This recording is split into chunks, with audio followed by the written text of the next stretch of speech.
Imagine करो ये situation कि फाइनली तुम्हारी लाइफ में एक लड़की आ गई। मज़ा आ रहा है तुम्हें ज़िंदगी जीने में।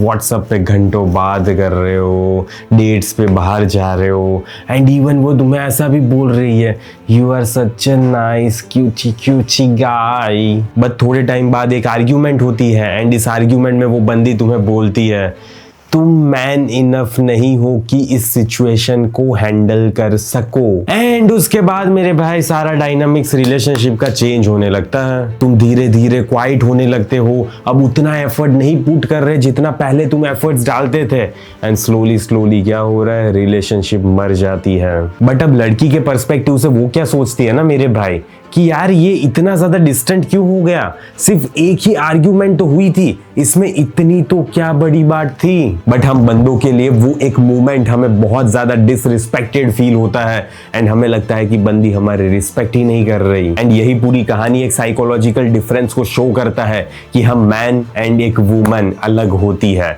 एंड हम बंदों को सबसे ज्यादा जिस चीज से फियर होता है ना, वो होती है डिसरिस्पेक्ट, जबकि लड़की को सबसे ज्यादा डर लगता है रिजेक्शन से। एंड मेरे भाई अगर तुम इस डिफरेंस को सही से नहीं समझ पाए ना, तो तुम्हारी पूरी जिंदगी कंफ्यूजन में ही बीतती चली जाएगी। The emotional need most man protect. एक बंदा है ना अपनी लाइफ में बहुत सारी चीजों को टॉलरेट कर सकता है, स्ट्रेस को, फाइनेंशियल स्ट्रगल्स को, लोनलीनेस को, एंड कितना भी ज्यादा प्रेशर क्यों ना हो वो बर्दाश्त कर लेगा। लेकिन जिस मोमेंट पे उसको ऐसा फील हुआ ना कि कोई पर्सन मेरी रिस्पेक्ट नहीं कर रहा, तब बवाल होना स्टार्ट होगा। बिकॉज किसी भी बंदे के लिए ना रिस्पेक्ट एक नाइस फीलिंग नहीं होती जो बस उसे चाहिए होती है, वो कहीं ना कहीं उसकी आइडेंटिटी होती है। ये कहीं ना कहीं उस चीज से कनेक्टेड होता है कि कैसे वो पर्सन अपने आप को देखता है। इसीलिए तुमने कई सारी सिचुएशंस देखी होगी कि जहां पे बंदा वॉक अवे कर देगा जब भी उसको ह्यूमिलिएटेड फील हुआ होगा या तो फिर डिसरिस्पेक्टेड फील हुआ होगा। इससे कोई भी फर्क नहीं पड़ता कि वो उस बंदी की कितनी ज्यादा केयर करते हैं या कितना ज्यादा प्यार करते हैं उसको,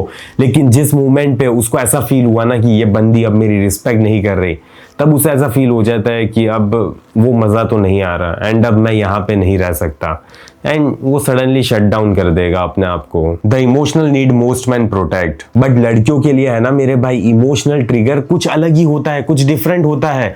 वो बहुत ज्यादा सेंसिटिव होती है कनेक्शन के लिए। उनको रियली में ऐसी चाहत होती है कि वो ऐसा फील करे कि कोई उसको लव कर रहा है, कोई उसको चूज कर रहा है, एंड किसी को उसकी इमोशनली जरूरत है। इसीलिए तुमने अपनी लाइफ में लड़की को ये क्वेश्चन पूछते हुए देखा होगा, do you still care about me? क्यों तुम मेरे साथ वो पहले जैसी बातें नहीं करते यार? Why are you becoming distant? Because जब उसे फील होता है ना कि इमोशनल कनेक्शन अब वीक हो रहा है, तो कहीं ना कहीं उस बंदी को एंजाइटी फील होती है अपने अंदर। एंड किसी भी लड़की के लिए सबसे बड़ा फियर होता है कि कोई उसे अबेंडन कर जाए, कोई उसे रिजेक्ट करके जाए। Y man and woman react differently. अब इमेजिन करो रिलेशनशिप में जब भी कॉन्फ्लिक्ट होता है, जब भी झगड़ा होता है, तो क्या होता है? ऐसा हो सकता है कि लड़की उस बंदे को क्रिटिसाइज करे। मे बी वो तुम्हें ऐसा भी बोल सकती है, यार तुम कभी भी रिस्पॉन्सिबिलिटी नहीं लेते हो, एंड उसके लिए है ना वो सिंपली अपनी फ्रस्ट्रेशन को तुम्हारे साथ एक्सप्रेस कर रही है। इससे ज्यादा उसके दिमाग में कुछ भी नहीं है। बट कहीं ना कहीं उस बंदे को ऐसा फील हो रहा है कि ये बंदी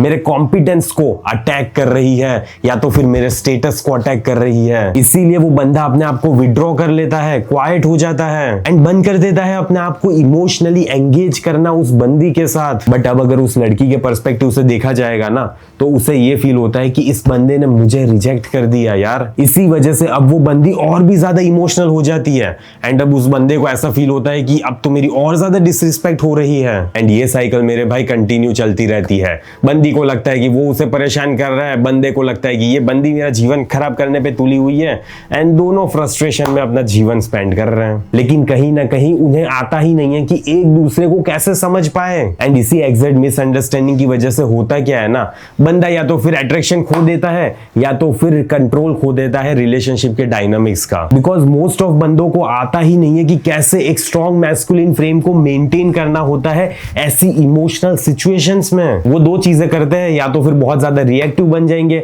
या तो फिर बहुत ज्यादा पैसिव बन जाएंगे। एंड ये दोनों चीजें अट्रैक्शन को खत्म कर देती है। एंड इसी वजह से मैंने पूरा प्रोग्राम बनाया हुआ है मैस्कुलिन फ्रेम मास्टरी, जिसमें मैंने डिटेल में समझाया हुआ है कि कैसे तुम्हें मेंटेन करना होता है एक इमोशनल कंट्रोल, कैसे डिसरिस्पेक्ट को हैंडल करना होता है विदाउट बिकमिंग रिएक्टिव, कैसे अट्रैक्शन को स्ट्रॉन्ग रखना होता है कॉन्फ्लिक्ट्स के टाइम पे भी, एंड कैसे तुम्हें वैलिडेशन चेज नहीं करना होता रिलेशनशिप में। बिकॉज मेरे भाई अट्रैक्शन कभी भी कन्विंस करके या तो फिर एक्सप्लेन करके नहीं आता, वो आता है तुम्हारी फ्रेम देख के या तो फिर तुम्हारे बिहेवियर को देख के। एंड इसी वजह से तुम्हें समझना पड़ेगा कि कैसे अपनी मैस्कुलिन फ्रेम को मेंटेन करना होता है।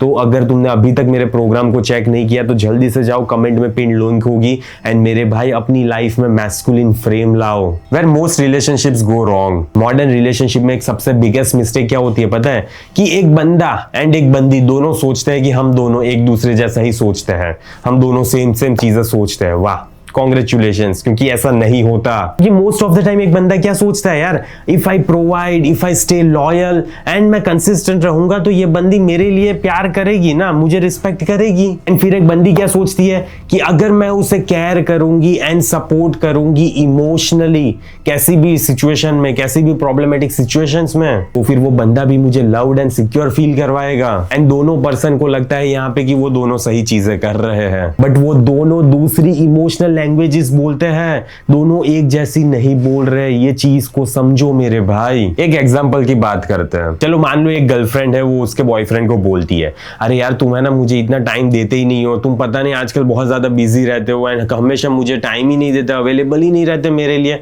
एंड अब यहाँ पे वो बंदा बॉयफ्रेंड क्या सुनता है पता है, उसे ये लगता है कि मैं उसके लिए इनफ नहीं कर रहा, तो आइदर वो डिफेंसिव हो जाता है या तो फिर साइलेंट हो जाता है। बट वो एक्चुअली में ये कहना चाहती है कि I am missing you and I want more connection. And at the same time वो बंदी अपने फ्रेंड्स के साथ कैजुअली ऐसे बातें करती होगी कि मेरा बॉयफ्रेंड तो ऐसा है वैसा है, एंड वो सोच रही होगी कि मैं तो बस ऐसे ही कैजुअली बात कर रही हूँ, इसमें क्या बड़ी बात है। बट वो चीज उस बंदे के लिए ह्यूमिलिएटिंग फील होती है। एंड यही वो जगह है मेरे भाई जहां पे बहुत सारी रिलेशनशिप है ना अट्रैक्शन लूज कर देती है। तो रियल लेसन की बात करते हैं। हेल्दी रिलेशनशिप तब बनती है जब दोनों साइड है ना ये डिफरेंस को समझती है। हम बंदों को ये चीज समझनी पड़ेगी कि woman really crave emotional reassurance and connection, and लड़कियों को ये चीज समझनी पड़ेगी कि बंदों को रियली में चाहिए होता है कि कोई उनके रिस्पेक्ट करे एंड उनको एडमायर करे। जब एक बंदे को रियली में फील होता है ना कि उसकी रिस्पेक्ट यहाँ पे हो रही है, तो वो नेचुरली ऐसा बन जाता है यार, प्रोटेक्टिव बन जाता है एंड ज्यादा कमिटेड हो जाता है उसके लिए।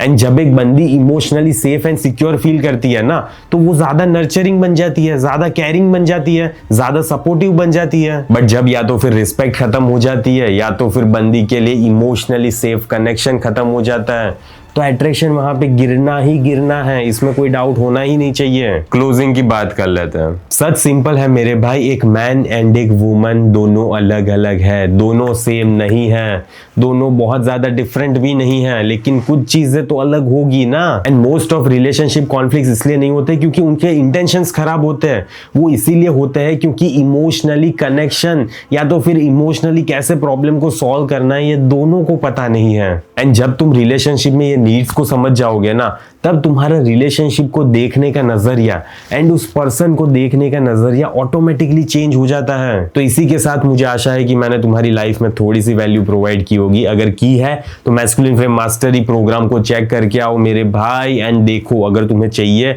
तुम्हें लग रहा है कि वो तुम्हें लेना चाहिए, तुम्हारी लाइफ में ज्यादा ही वैल्यू प्रोवाइड करेगा, तो मैं तुम्हें गारंटी देता हूँ कि करेगा, इसमें कोई डाउट होना ही नहीं चाहिए तुम्हें, ठीक है, क्योंकि मैं लिख के दूंगा।